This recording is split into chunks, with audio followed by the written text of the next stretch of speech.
The Zayed Foundation is a humanitarian charity. It's working with developing countries, essentially improving the quality of lives of their inhabitants. Now, I'm joined now by Tariq Badran, the Director of Investments there. Welcome. Thanks for joining us today. Thanks a lot for having me.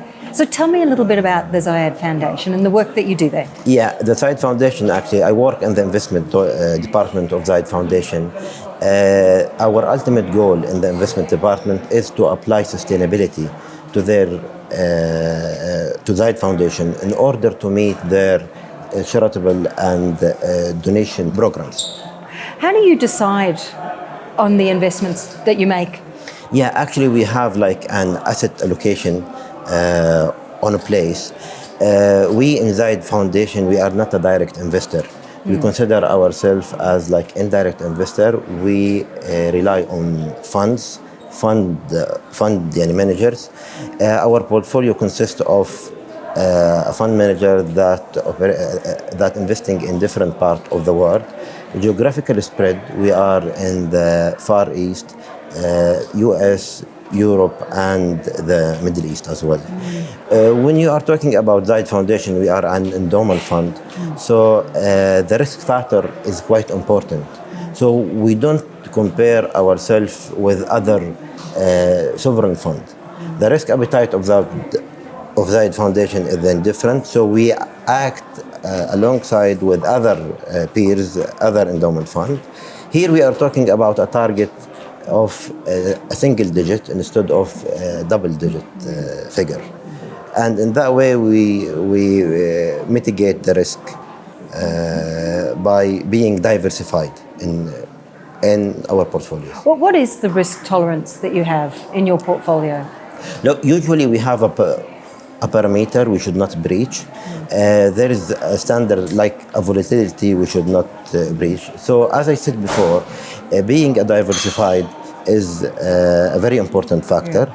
In addition to that, you should always look to the liquid and the illiquid asset class you have exposure to, and you need to balance those factors.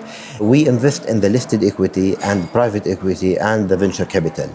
Back to your question, in the venture capital, let's say, many people consider it as a risky space. So we try to invest in the mid stage and late stage in that asset class. So it is lower. Exactly. Lower risk. Exactly. You've talked about your partnerships before. A lot of what you do is together with others. Yeah. How important is this to the strategy of the Zayed Foundation? We try in Zayed Foundation to work very close to those fund managers in order to understand their challenges and what they are facing in the global market. So, and also we set a benchmark to those fund managers in order to measure their performance and monitor it. That practice, usually we do it on a monthly basis and on a quarterly basis, semi-annual basis and annual basis. I believe we have like a solid relationship with them. Final question for you. How are things changing in your world at the moment? We talk a lot about this conference about how trends are changing and the focus, you know, when it comes to philanthropy and giving is changing. The way things are being done is changing. Is it changing in your world? Yeah, actually, as you know, the world evolves quickly, and currently, actually, I'm very impressed with the AI industry and with the biotech industry. The biotech industry is like the science that deal with symptoms of the disease, deal with the disease cause instead of the symptoms itself. I believe that there is a tremendous growth will happen in that industry. Tariq, thank you so much for speaking to us today. It's been great. Thanks for having me.